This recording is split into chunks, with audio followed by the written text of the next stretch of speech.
நீங்க நினைக்கமா எம்ஜிஆர் வசதியல்ல 2 சட்டை 2 வேட்டி பட்டாப்படி அன்றவாறு இதுதான் சட்டை எம்ஜிஆருக்கு 1940 ஞாபகம் வச்சுங்க. இதான் எம்ஜிஆர் உடைமை. நாட்டு ஆண்டாறுல அப்புறம் இதை என்ன பண்ணுவாரு, இந்நேரம் ஆன உடனே அந்த 2 சட்டையும் அந்த வேட்டி எடுத்து பாக்கெட் கூட போட்டு ஊற போட்டு சோப் போட்டு வாஷ் பண்ணி துணியில போட்டு காலையில அது அரை குறைமா காஞ்சிருக்கு. இஸ்திரி பெட்டிலாம் கிடையாது.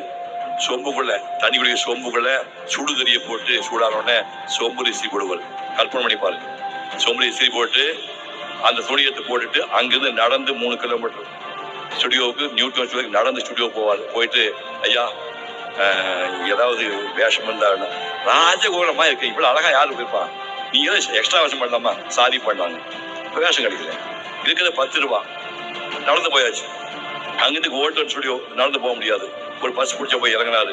அங்க போயிட்டு வரும்போது ஒரு பையன் நிற்கலாம். அண்ணே என்ன பிரச்சனை, சாப்பிட்டு 3 நாள் ஆச்சு. உடனே இந்த பஸ் போக மிச்சம் வந்து 7 ரூபாயில 3 ரூபாய் அப்போதே எம்ஜிஆர் தானம் பண்ணாரு. ஞாபகம் வச்சுக்க.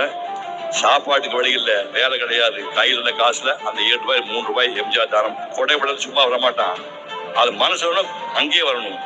அந்த 7 ரூபாய் இருக்கும் போதே 3 ரூபாய் எம்ஜிஆர், அதனால தான் கொடையுள்ள வந்தாரு. அப்படி இருந்தாரு. 2 சம்சாரம், முதல் சம்சாரம் 2 விஷயம் செத்து போச்சு. எம்ஜிஆர் வாழ்க்கையெல்லாம் ஐயா நீங்க நினைக்கிற மாதிரி சந்தோஷமா இல்ல.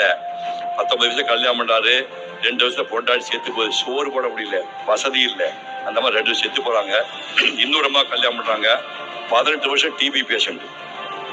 2வது சம்சாரம் 18 வருஷம் டிபி பேஷண்ட். டிபி பேஷண்ட குடும்பம் நடத்த முடியுமா?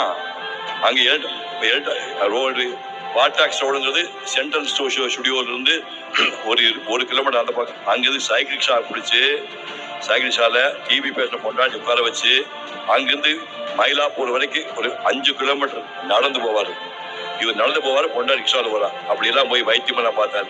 இப்படி எல்லாம் போராடி அதுக்கப்புறம் முதல்ல 54ல மலைக்கடன் கிட்டாச்சு, அப்புறம் அலிபாபா கிட்டாச்சு, அப்புறம் மதுவேலம் கிட்டாச்சு, இப்ப எங்க வீட்டு பிள்ளை கிட்டாச்சு, நாடோடி மண் சொந்தமான கிட்டாச்சு. அப்படியே படிப்படியா போய் நாட்டையே பிடிச்சிட்டாரு. அதாவது வள்ளுவர் என்ன சொல்றாருன்னா, அளவு கிடந்த துன்பத்தை தாங்குபவன் ஒரு நாள் உச்சம் தொடுவான். ஞாபகம் வச்சுக்க. ஏன்டா நம்ம கஷ்டம் வந்து சொல்லாதீங்க, புரியுதா? உனக்கு கஷ்டம் வந்தா கடவுள் சோதிக்கிறான்னா உன்னை பெரிய ஆள் ஆக்குவான்னு நினைக்கணும். எப்பவுமே செஞ்சு தாமரை பூ மேல வாழ முடியாது.